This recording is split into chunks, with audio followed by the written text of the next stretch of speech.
From trade tensions and shifting global alliances to domestic legislative debates and international troop deployments, here are the stories making headlines today.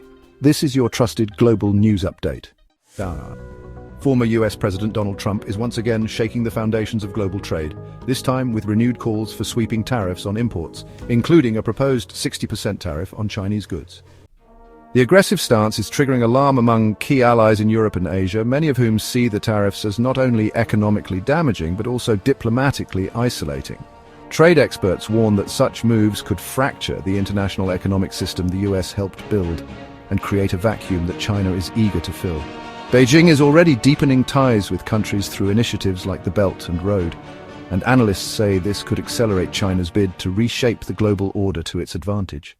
Now, twice a year Americans set their clocks forward or back, but that routine may soon become a thing of the past.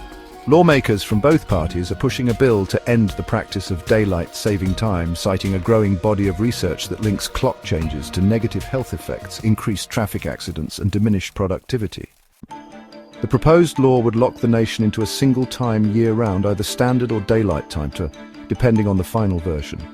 Supporters say it's time to prioritize public well-being over outdated tradition, but opponents argue that such a change could have unforeseen consequences on energy use and daily routines.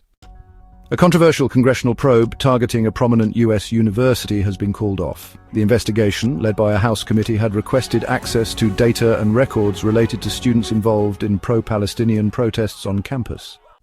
Critics slammed the move as a politically motivated overreach, raising red flags about civil liberties, academic freedom, and surveillance of student activism. In a statement, committee members said they decided to halt the inquiry to avoid setting a precedent that could chill free speech on college campuses. Student groups have welcomed the decision, calling it a victory for the First Amendment and a reminder of the importance of dissent in democratic societies.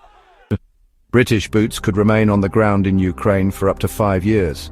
That's according to a new report from The Telegraph, which cites defence sources close to the UK government.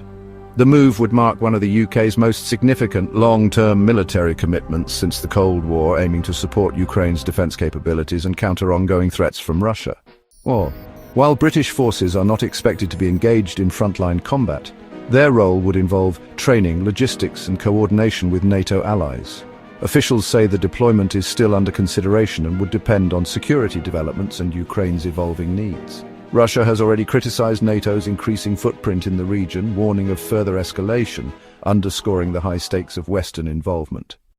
From the halls of Washington to the streets of Kiev, the world is changing fast, and we're here to keep you informed every step of the way. Thanks for watching. If you found this update valuable, give us a thumbs up, share it with your network, and subscribe for more in-depth coverage of the stories that matter most. Until next time, stay informed, stay empowered.